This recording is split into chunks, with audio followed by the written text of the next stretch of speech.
నేటి సూర్య న్యూస్ ఈనాటి వార్తా విశేషాలు. 3 శాఖల పనితీరుపై సీఎం చంద్రబాబు సమీక్ష నిర్వహించారు. ఇసుక రోడ్లు, నిత్యావసర ధరల నియంత్రణపై అధికారులతో చర్చించారు. ఇసుక విధానంలో చేపట్టవలసిన మార్పు చేర్పులపై అధికారులకు సూచనలు జారీ చేశారు. గత ప్రభుత్వంలో ఇసుక మాఫియా వ్యవహారాలపై చర్చించినట్లు సమాచారం. మరొక వైపు సీఎం చంద్రబాబు బుధవారం అమరావతిపై శ్వేతపత్రం విడుదల చేయనున్నారు. రాజధాని పరిస్థితులపై శ్వేతపత్రం విడుదలకు తుది కసరత్తు పూర్తి చేసినట్లు తెలుస్తోంది. ముఖ్యమంత్రి చంద్రబాబు నేడు 3 శాఖల పనితీరుపై సమీక్ష నిర్వహించారు. ఇసుక, రోడ్లు, నిత్యావసర ధరల నియంత్రణపై సీఎం సమీక్ష చేపట్టారు. ఇసుక విధానంలో చేపట్టవలసిన మార్పు చేర్పులపై సమీక్ష నిర్వహించారు. గత ప్రభుత్వంలో ఇసుక మాఫియా వ్యవహారాలపై చర్చించారు. పెద్దిరెడ్డి ఆధ్వర్యంలో పెద్దెత్తున ఇసుక మాఫియా నడిచిందని చర్చకు వచ్చినట్లు సమాచారం. ఇసుక మాఫియా అరాచకాల వలన ఏకంగా అన్నమయ్య డ్యాం కొట్టుకుపోయిందని అప్పట్లో ఆరోపణలు వచ్చాయి. గత ప్రభుత్వం రోడ్ల నిర్మాణం విషయంలో పూర్తిగా నిర్లక్ష్యం వహించిందని గతంలో తెలుగుదేశం ఆరోపణలు చేసింది. ఈ నేపథ్యంలో ముందుగా రోడ్ల మరమ్మతులపై ప్రభుత్వం ఫోకస్ పెట్టింది. సీఎం చంద్రబాబు బుధవారం అమరావతిపై శ్వేతపత్రం విడుదల చేయనున్నారు.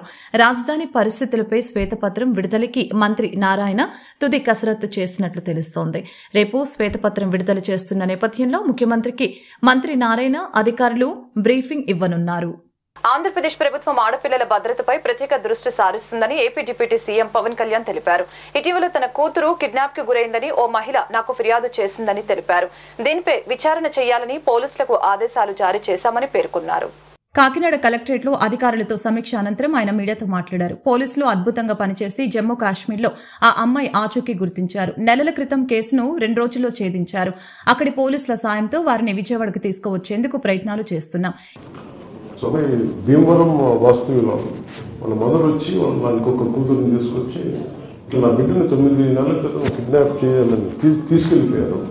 లవ్ డ్రాప్ మీద పడేసి తీసుకెళ్లిపోయారు. ఇప్పుడు దాకా ఆచూకీ తెలియదు అని వాళ్ళ మొదలు ఏడుస్తూ ఉంటే మా ఇంట్లో వాళ్ళకి చెప్పిన బాధపడుతూ ఉంటే వెంటనే స్థానిక విజయవాడ ఉన్నతాధికారులకి స్థానికంగా ఉండే మచల్ చేయ గారికి కమిషనర్ పోలీస్ గారికి చెప్పాను. బట్ ఎంత అద్భుతంగా చేశారంటే police department, Andhra Pradesh police department, Vijayawada CP గారు కానీ మొత్తం పోలీసు బృందం 40 అవర్స్లో వాళ్ళని పట్టేస్తున్నారు. కేరళ పట్టణం వెళ్ళారు, బెంగళూరు వెళ్ళారు, స్పెషల్ టీవీ పెట్టారు. కేరళ వెళ్ళారు, బెంగళూరు వెళ్ళారు. ఫైనల్ జమ్మూ అండ్ కాశ్మీర్లో జమ్మూ ట్రేస్ అవుట్ చేశారు. జమ్మూలో ట్రేస్ అవుట్ చేసి ఈ రోజున వెంటనే ఆ టీం వెళ్ళే లోపు ఈ రోజు మన ఆంధ్రప్రదేశ్ పోలీస్ వెల్లూరు వచ్చి పాటికి బట్ ఇంత మీద జమ్మూ అండ్ కాశ్మీర్ పోలీస్ ఆ అమ్మాయి ఎక్కడున్నా వెళ్ళి పట్టుకుంటే అమ్మాయి ఫోన్ కూడా మార్చేశారంట. ఈ న్యూస్ ఎప్పుడైతే వాళ్ళ మొదలు నాకు ఇచ్చారు, ఇలా నదుకి నా దృష్టికి తీసుకొచ్చారు. అది వెంటనే వాళ్ళు అబ్బాయి పోయి తీసేసాడు. అమ్మాయిని నాకు ఇబ్బంది పెడుతున్నాను, వచ్చేస్తాను అంటే వాళ్ళు అబ్బాయిలను కూడా చెప్పు మీరు వెళ్ళదు, మీకు వాళ్ళ చేత తెలియజేస్తాను. ఇది ఉన్నాము తెలియజేస్తే కూర్చోబెట్టి చెల్లెలు రోజు అంటే అసలు తెలియజేశారు. బయట రావద్దంటే వాళ్ళ చెల్లెలు మా అయ్యా చేయండి అంటే పోలీసు అయితే ఇద్దరిని విడివిడిగా పట్టుకొస్తున్నారు. ఏం జరిగింది తెలియదు కారణంలో వెతుకుతారు. ఇవన్నీ ఎందుకు చెబుతున్నానంటే ప్రభుత్వం తలుచుకుంటే ఏం చేయగలదు అని నిరూపించడానికి గత 5 ఏళ్లలో ఎంతమంది ఆడపిల్లలు అదృశ్యమైనా అప్పటి ప్రభుత్వంలో కదలిక రాలేదు. ప్రస్తుత పాలనలో జరిగిన మార్పును ప్రజలు గమనించాలి. తల్లిదండ్రులు కూడా పిల్లల విషయంలో అప్రమత్తంగా వ్యవహరించాలి. ఆడపిల్లల అదృశ్యం పైన పోలీసు ఉన్నతాధికారులతో మాట్లాడి ప్రత్యేక సెల్ ఏర్పాటు చేసేలా చూస్తా. పోలీసుల సంఖ్యాబలం పెరగవలసిన అవసరం ఉందని ఆయన తెలిపారు. ఆంధ్రప్రదేశ్ నుంచి గతంలో 30,000 సంవత్సరాలు 30,000 ఆడపిల్లలు అదృశ్యం అయిపోయి రకరకాల కారణాల వల్ల దాని మీద మనకి ఏం చేయలేదు. మనం ఈ రోజున దానిలో భాగంగానే నాకు చాలా కదిలి మన బాధ్యత తీసుకోవాలని చెప్పి ఈ రోజున నేను ఒకటే చెప్పాను పిల్లలకు, ఇది మీరు ఒక కేసు స్టడీగా చేయాలి, మీరు మొదలవుతూ దయచేసి రిక్వెస్ట్ ఉన్నారు. ఎందుకంటే ఇది ఎక్కడో చాలా కదలిక మొదలైతే తప్ప పెద్దది అవ్వలేదు. సో ఫ్యూచర్లో కూడా నేను అనుకుంటున్నది ఏంటంటే నాకు రోజున మనస్ఫూర్తిగా మీడియా సమక్షంలో ఆంధ్రప్రదేశ్ పోలీస్ శాఖను నేను అభినందిస్తున్నాను. మనస్ఫూర్తిగా ధన్యవాదాలు. మనస్ఫూర్తిగా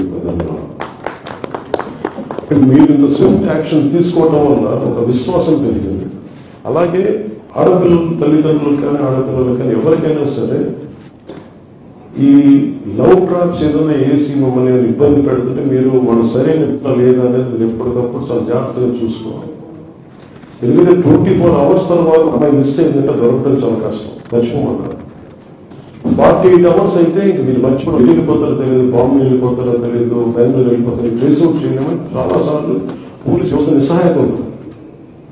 కానీ మన ఆంధ్రప్రదేశ్ పోలీసుని అభినందించాల్సింది 9 నెలలు మిస్ అయితే పట్టుకోగలిగారంటే నిజంగా hats off to AP police. అంత పట్టుకున్నాం పట్టుకున్నాం. సర్ప్రైజ్ అనిపించింది నాకు. మిడ్ నైట్ చెప్పాను, ఇట్లా వచ్చింది, ట్రేస్ అవుట్ చేసాం అంటే వెంటనే రేపు రివ్యూ మీటింగ్ మధ్యలో మాట్లాడతామని చెప్పాను. గన్నవరం విమానాశ్రయానికి మాజీ ముఖ్యమంత్రి జగన్ చేరుకున్నారు. ఆయనకి వైసీపీ శ్రేణులు ఘన స్వాగతం పలికారు.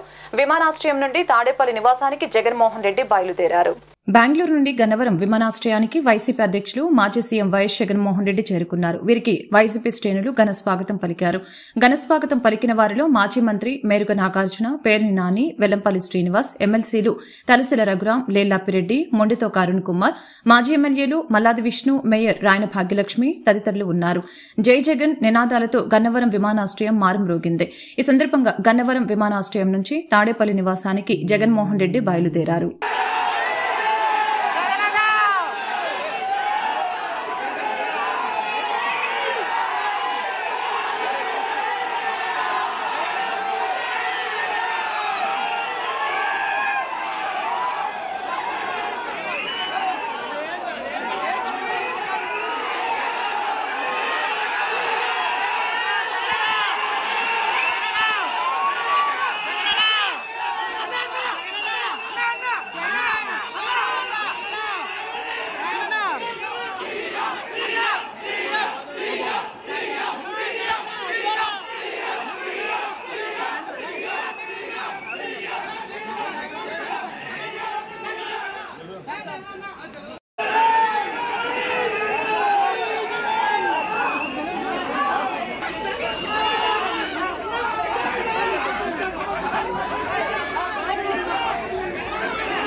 ఈవీఎంలపై నిన్న కూడా నమ్మకం లేదని, ఇవాళ కూడా నమ్మకం లేదని, ఒకవేళ తమ పార్టీ 80 సీట్లు గెలిచినా అప్పుడు కూడా ఆ ఈవీఎంలపై భరోసా లేదని, ఈవీఎంలతో గెలిచినా ఆ ఈవీఎంలను తొలగించే వరకు తమ పోరాటం ఆగదని సమాజ్వాదీ పార్టీ ఎంపీ అఖిలేష్ యాదవ్ పేర్కొన్నారు. తాడేపల్లి మాజీ సీఎం జగన్మోహన్ రెడ్డి ఇంటి వద్ద గతంలో పోలీసుల కోసం వేసిన షెల్టర్లు మరియు పర్మిషన్ లేని వాహనాల రావటానికి వీలు లేకుండా ఏర్పాటు చేసిన ఎలక్ట్రికల్, హైడ్రాలిక్ బొలోట్స్ మరియు టోల్ గేట్స్ ని తొలగించిన ఆర్ఎండ్బి మరియు విద్యుత్ శాఖ అధికారులు.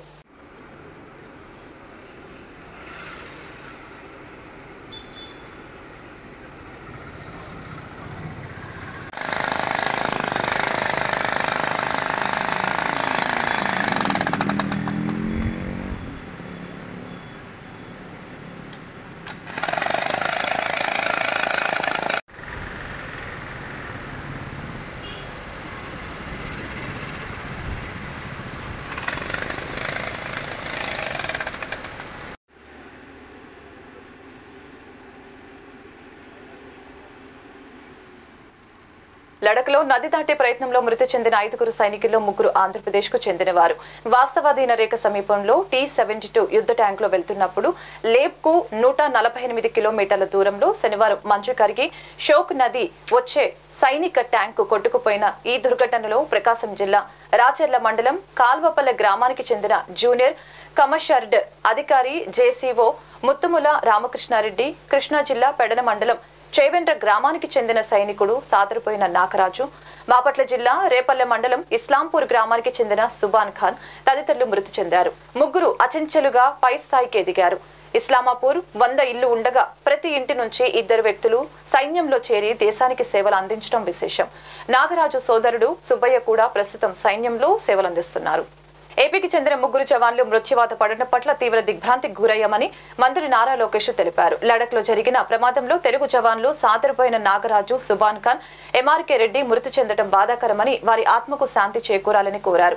వారి కుటుంబ సభ్యులకు ప్రభుత్వం అన్ని విధాల అండగా ఉంటుందని నారా లోకేష్ స్పష్టం చేశారు. మరణించిన ఆర్మీ జవాన్ ముత్తుముల రామకృష్ణారెడ్డి భౌతిక కాయాన్ని గిద్దలూరు ఎమ్మెల్యే అశోక్ రెడ్డి సందర్శించి నివాళులర్పించారు. వారి కుటుంబ సభ్యులను పరామర్శించి తన ప్రగాఢ సానుభూతి తెలిపారు. లడఖ్లో యుద్ధ ట్యాంకులో నదిని దాటడంలో శిక్షణ పొందుతున్న ఆర్మీ జవాన్లు హఠాత్తుగా వరద ప్రవాహం రావడంతో మృత్యువాత పడ్డారు. ఈ ఘటనలో మొత్తం 5 సైనికులు చనిపోగా అందులో 3 ఏపీకి చెందిన జవాన్లు ఉన్నారు. ఈ ఘటనపై ఏపీ మంత్రి నారా లోకేష్ స్పందించారు. ఏపీకి చెందిన 3 జవాన్లు మృత్యువాత పడటం పట్ల తీవ్ర దిగ్భ్రాంతి వ్యక్తం చేశారు. లడఖ్లో జరిగిన ప్రమాదంలో తెలుగు జవాన్లు సాదరుపైన నాగరాజు, సుబాన్ ఖాన్, ఎంఆర్కే రెడ్డి మృతి చెందడం బాధాకరమని పేర్కొన్నారు. వారి ఆత్మకు శాంతి చేకూరాలని, వారి కుటుంబ సభ్యులకు మనోధైర్యాన్ని ప్రసాదించాలని భగవంతుని ప్రార్థిస్తున్నాను. వారి కుటుంబ సభ్యులకు ప్రభుత్వం అన్ని విధాల అండగా ఉంటుందని నారా లోకేష్ తెలిపారు. నేడు శాసన మండలిలో ఏర్పడిన 2 ఖాళీల ఎమ్మెల్సీ స్థానాల్ని ఎన్నికల నామినేషన్ ప్రక్రియ పూర్తయింది.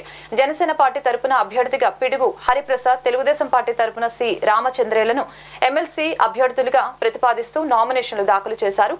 వీరిని ఏకగ్రీవంగా కూటమి సభ్యులు ఎంపిక చేశారు.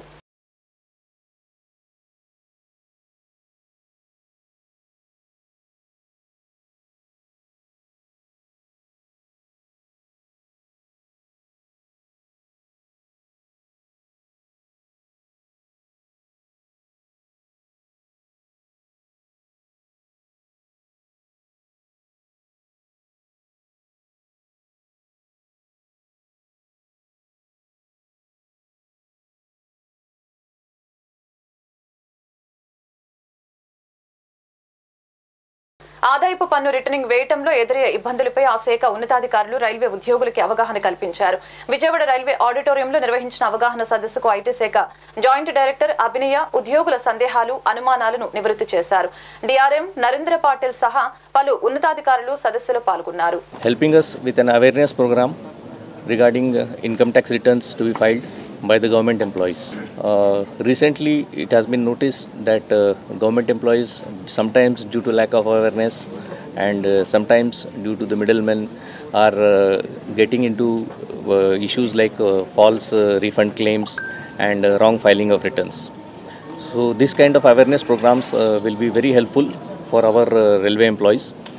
And I thank N. Abhinaya, Joint Commissioner Income Tax, and her team who had come here to help us understand proper filing of income tax returns and inculcating a tax compliance attitude in all our employees.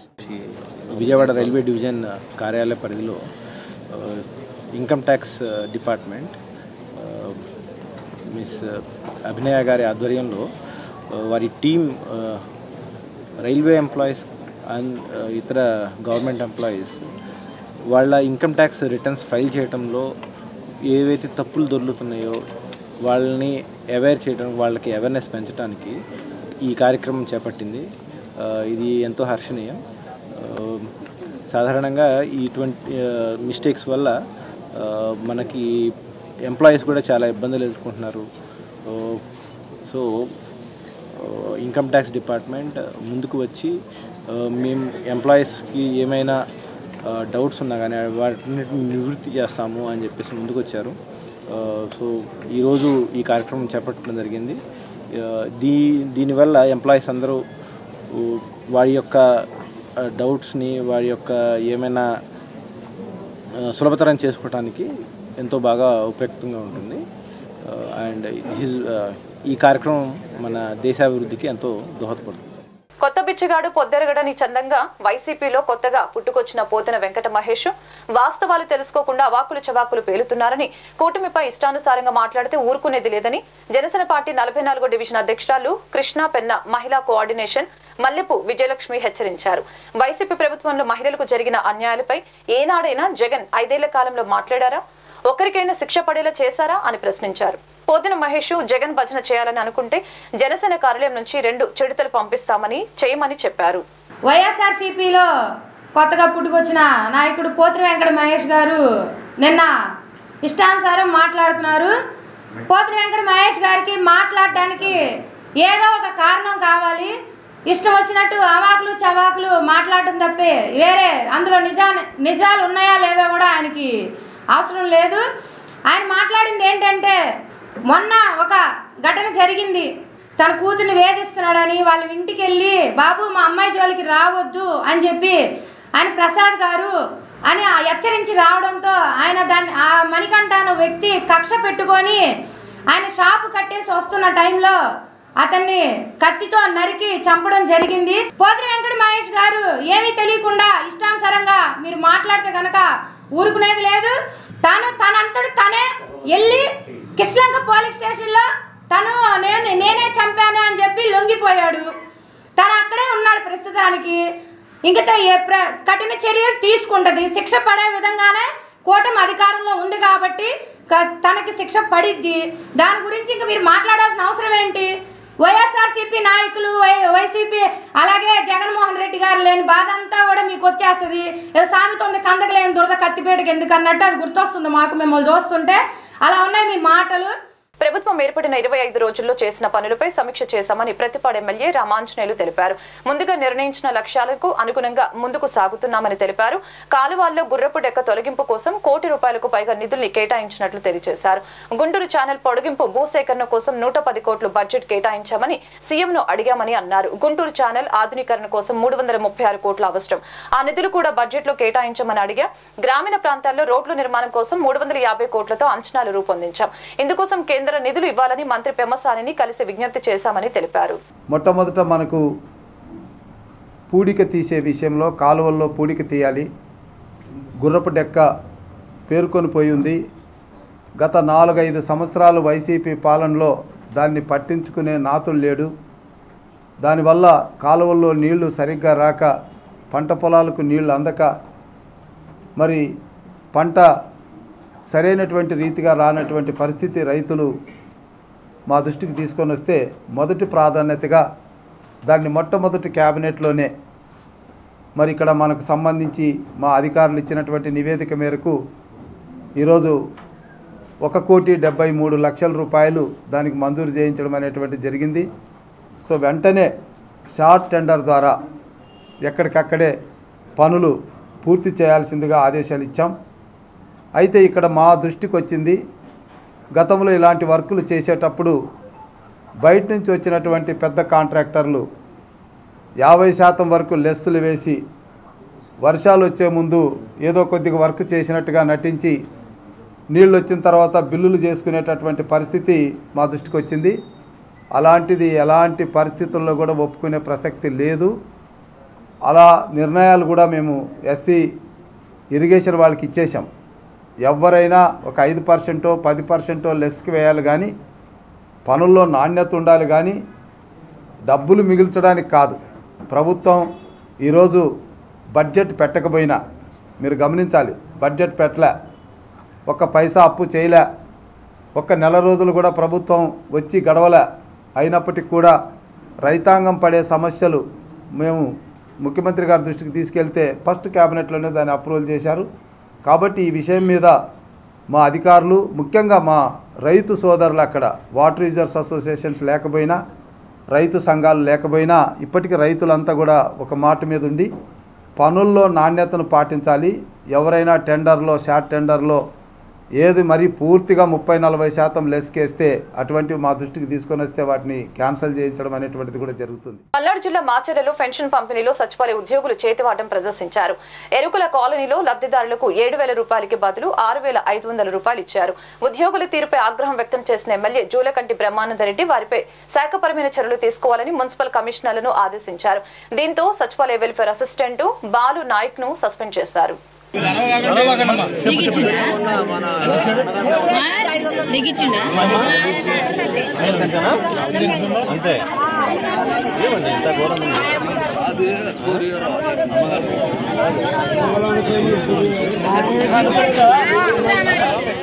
వార్తలు ఇంతటితో సమాప్తం. మరొక bulletin మళ్ళీ కలుద్దాం.